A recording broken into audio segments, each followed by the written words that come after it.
It's time for this week's episode of Brandon Sports Talk, featuring in-depth interviews from those who are trending in the world of athletics. And now, here's the host of Brandon Sports Talk, Brandon.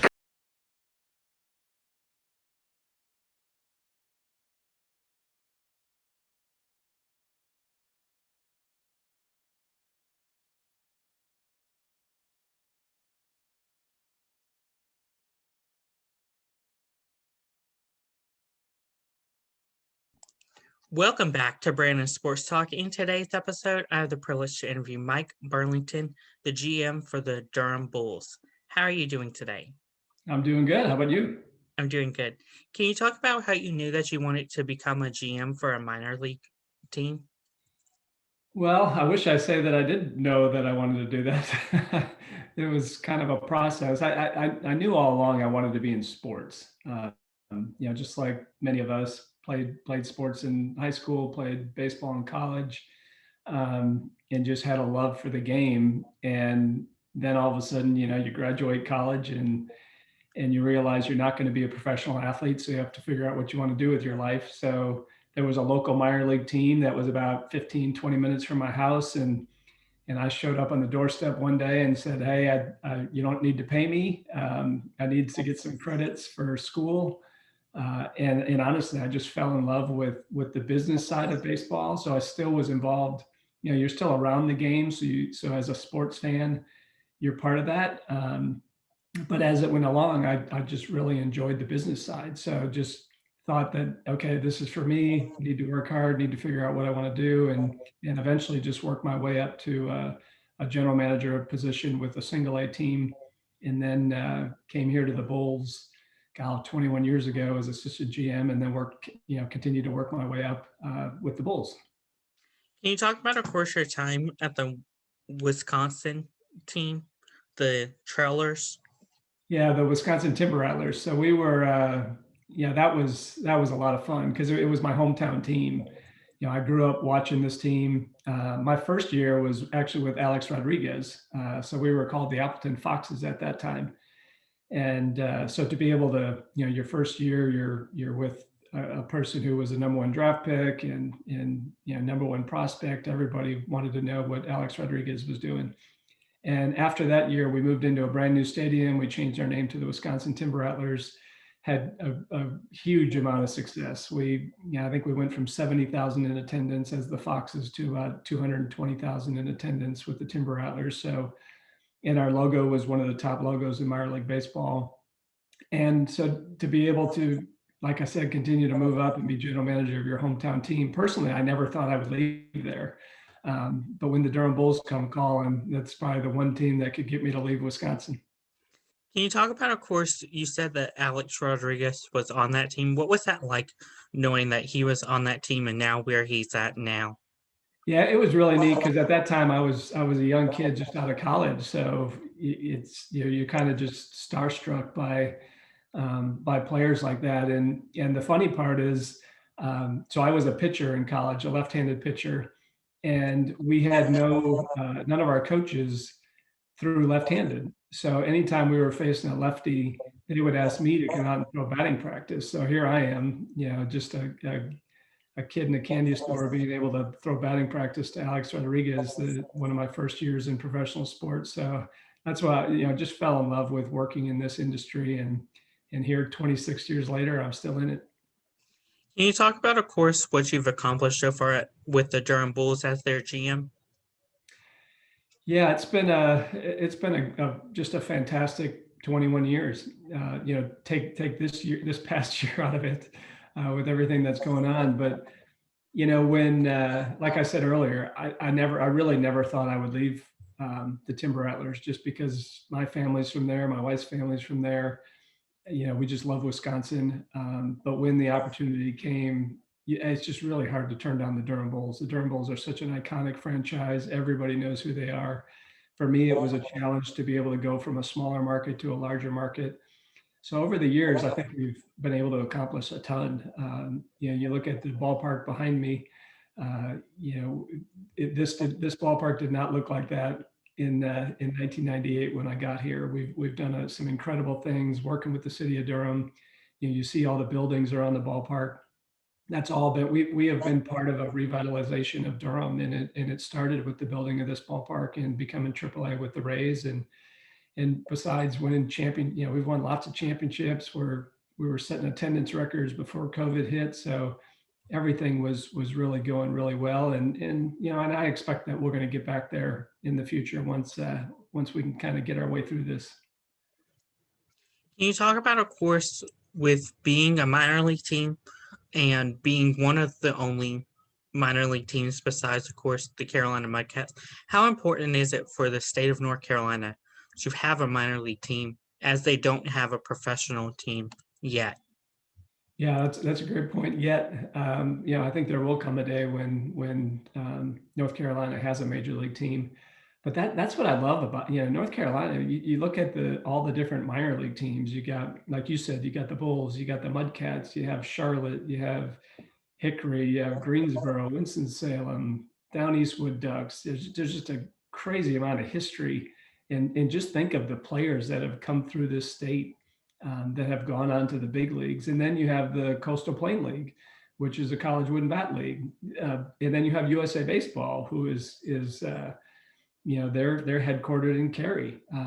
Baseball is, even though we don't have Major League Baseball, baseball is so strong in the state of North Carolina. And throw in the colleges.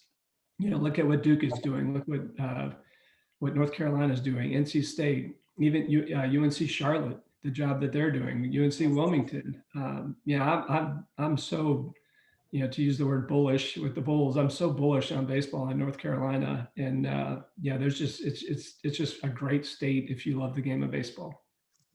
Can you talk about some of the traditions that the Durham Bulls have?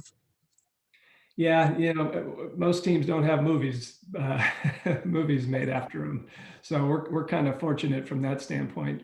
I think the biggest one that everybody thinks of is the Snorting Bull. It's just such an iconic figure.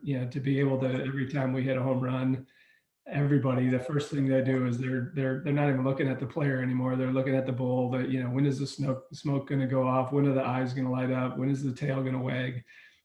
That's one of the biggest traditions that you have in sports, and I know our players love it. It's funny now that our guys are AAA. Back in the single A days, it would get hit a lot, but now these AAA guys, they almost have to mishit it to hit the bull, because most of the time they're hitting it so far over the top of the bull, because these guys are so big and strong nowadays.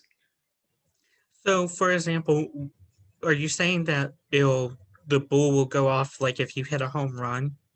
Anytime the Bulls player hits a home run, the bull goes off. So the smoke comes out of the nostrils, the eyes light up red, the tail wags. And then if a Bulls player hits the bull with a home run, that player, we have a Angus Barn, which is one of the big, great, fantastic steakhouses here in the Triangle. The player gets a certificate to go to the Angus Barn, and then we also give one to a lucky fan also. So it's a pretty cool tradition. That's so amazing. What is the game day like as you prepare for this upcoming season? Yeah, it's going to be like no other, without a doubt.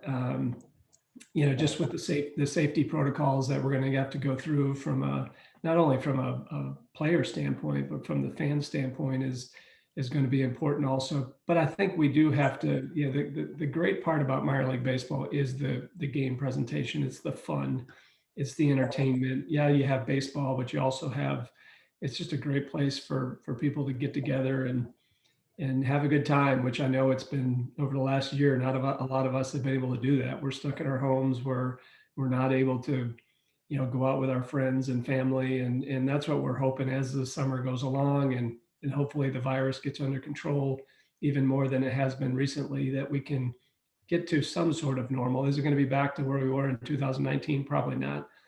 But we want a place where people can escape,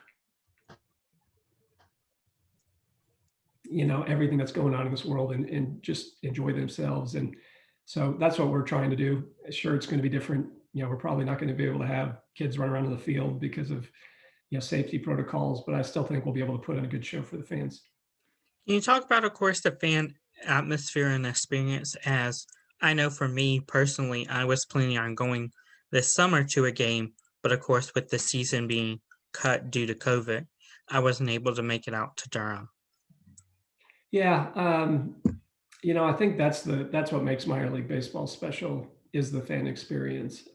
You without a doubt, we definitely have our baseball fans, but I think that's what makes minor league baseball unique is you don't have to be a baseball fan to have fun out at a minor league baseball game. It's so much of it is about the food and the great different varieties of food that we have. It's about the beer. It's about it's about Woolly Bowl. It's about the between inning promotions. It's about the things we do on the video board. That's what I love about minor league baseball is we can really we're almost putting on a show for our fans, and God, we can't wait to get back to doing that. What are some of the roles and responsibility as the GM? So yeah, it's all over the place, which is really what I like about it. So you think of the different departments of the Bulls. So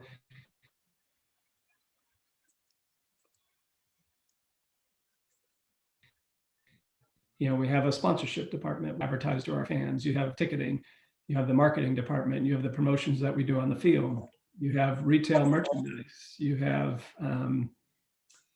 you have the team side of it, where the actual ball team, the operations, the stadium, keeping the stadium looking good, concessions. So all of those different departments I work in conjunction with. So we have managers of each one of those departments, and they'll work in conjunction with me to make sure that each of those is running as smoothly as possible. And like I said, all working together to try to put on the best show. So that's what I like about my job is if one day I need to work on ticketing, I can go work on ticketing. Another day I need to go work on retail or concessions, or something's going on in the ballpark from a special event standpoint, I can do all those things. So that's kind of the fun part about my job is I'm all over the place working on a lot of different things.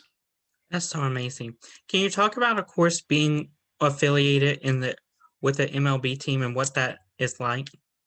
Yeah, we love it. In fact, we just, I don't know if you saw, but we just announced on Friday a new 10-year agreement with the Tampa Bay Rays. So we're going to be their AAA affiliate for the next 10 years, which is exciting. Just having some, continuity. And we've had such a great relationship with them really since 1998 when we became their AAA affiliate.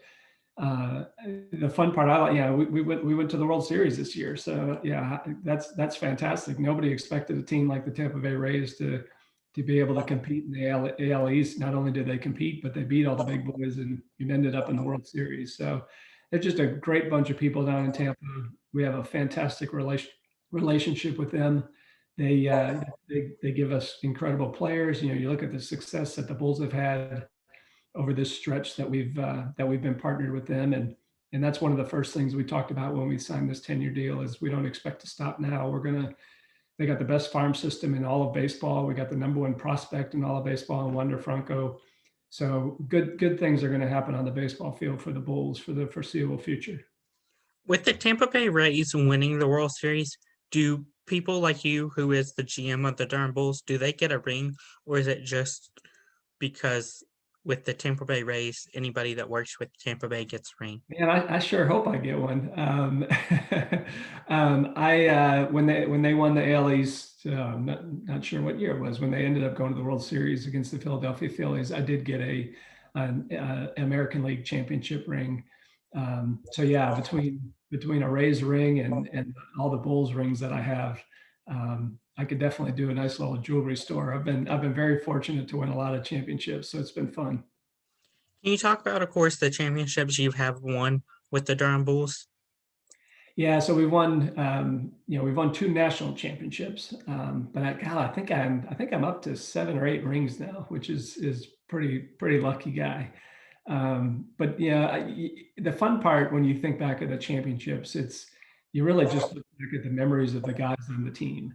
Everything from our manager. When I first got here, Bill Evers, who was an iconic manager, who's now on the coaching staff for the Minnesota Twins, and then you got Charlie Montoyo, who is now the Toronto Blue Jays manager, winning championships with him. And then you got Jared Sandberg, who we won a championship with him. and he is now with the Seattle Mariners. So it's fun to it's not just about the players. It's fun to see managers moving up. Now Kevin Cash was a player of ours, and now he's the manager for the Tampa Bay Rays. That's the fun part, is you just get to meet so many incredible people, and then you win a championship. And unfortunately, in the minor leagues, you win a championship, and next year you're going to have a lot of the different guys. But that's also what makes it fun, is we do have a lot of players come through here, and every championship is really unique. Can you talk a little bit about that and what it's like, of course, with having players every year interchanged? Yeah, that was probably the biggest transition we had to make going to AAA, because at the single A level, when we were single A, the Braves, you're really going to have the same team for pretty much half the year, and then the second half of the year you're going to have a different team, but it's pretty much going to be the same guys.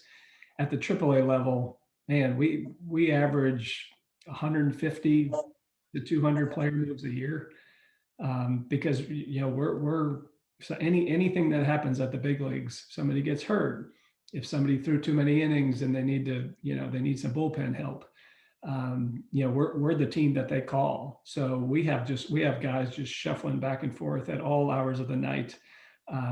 And so the way that works is the Rays will call up, most of the time, if it's during a game, they'll call up our trainer. Our trainer will let the manager know, hey, you need to take this guy out of the game because he's going up to the big leagues. And then we try to make it as easy as possible to help them get up there. We'll help with the travel. We'll help kind of figure that out. So that's kind of the relationship we have. Is I do not make any decisions as to who's coming and who's going from Tampa. I'm GM, vice president of the business side, but we work in conjunction with the Rays to try to make their stay in Durham as great as we possibly can. We're always constantly trying to help the players and coaches, whether it's find apartments or whatever they need. We're going to try to help them enjoy their stay here in Durham. Speaking about that, how long, let's say if I was a player on the Durham Bulls and I get a call from Tampa Bay that says that they need me, how long is that process between that call to when I actually leave Durham to go to Tampa Bay? Oh, within hours. it happens that fast. If it happens during a game, there's times that we'll have somebody on a flight before our game even ends. That's how fast this stuff needs to happen, because they need you the next day. And now there are situations where you'll go up for a day and you'll be right back here. So it's not like, every situation is unique. Every situation is different. But that's how the Rays have become successful, is they have a lot of depth. Not only do they have depth at the big league level, but they have depth down here in AAA. They can mix and match pieces along the way over the course of a season. And we understand that. Our manager understands it's not going to be easy winning down here, because you are going to have a lot of player moves. But all our managers, the ones I mentioned, and then Brady Williams, who's our current manager, they all do a fantastic job of figuring that out. What is something that you learn now that you didn't know before starting as the general manager of Durham Bulls? For me, it was just learning the relationship the community had with the Durham Bulls. It's a unique relationship. In no way am I, criticizing other minor league teams, but there's a lot of times the fans, I wouldn't say they're truly fans of the team. They like going out to the park. Our fans are extremely knowledgeable baseball fans. And if you go to a Durham Bulls game, everybody has Bulls gear on. So, it's just for me, it was understanding that relationship between our fans and the team, realizing how special of a relationship that is, and then just figuring out ways that we can continue to get better and continue to grow our fan base and provide memories for people that come out to the DBAT. What advice would you give upcoming future GMs looking to get into baseball? For me, the biggest thing is you have to be a sponge for learning. I've been in this for 26 years, and every single day I'm still reading Sports Business Journal. I'm still, reading sport. There's never a time where I'm not trying to learn new things. There's always somebody who's doing something better than us. So I'm constantly trying to see what other teams are doing. So I guess the best advice would be is just keep learning. Your things change so rapidly, and yeah, if you're passionate about sports, there's nothing better. I've never woken up a day in my life and looked at a clock and said, "Oh my gosh, this is terrible. I have to go to work." If it's ever a rough day, I can walk on the field behind me and life is good. So I've been fortunate, and I would recommend for anybody to try to work in sports because there's just nothing like it. You hear so often about people that just hate their jobs, and we've just never had to experience that. It's so much fun. Like I said, you're working at a baseball stadium, so it can't be all that bad. That's wonderful advice. Where can my listeners find you at on social media along with the Durham Bulls Baseball Club at? Yeah, so durhambulls.com, and we're on all the social channels, Twitter, Instagram, Facebook, you name it. And I'm at Durham Bulls GM on Twitter is my main. I like Twitter. I don't do a lot of Instagram or things like that. Twitter's usually where I'm at. But yeah, please follow the Bulls. That'd be awesome. Thank you again, Mike, for your interview, and best of luck this upcoming season with the Durham Bulls. Thank you so much for having me. I appreciate it. You're welcome. You can find Brandon Sports Talk on Facebook at Brandon Sports Talk, Instagram at Brandon Sports Talk, Twitter at Talk_Brandon, and you can find me on YouTube at Brandon Sports Talk. Don't forget to like, comment, and subscribe. Thank you again, Mike, for your interview, and best of luck. Thank you. You've been watching Brandon Sports Talk. Please feel free to like, share, and subscribe to Brandon Sports Talk on social media and on YouTube.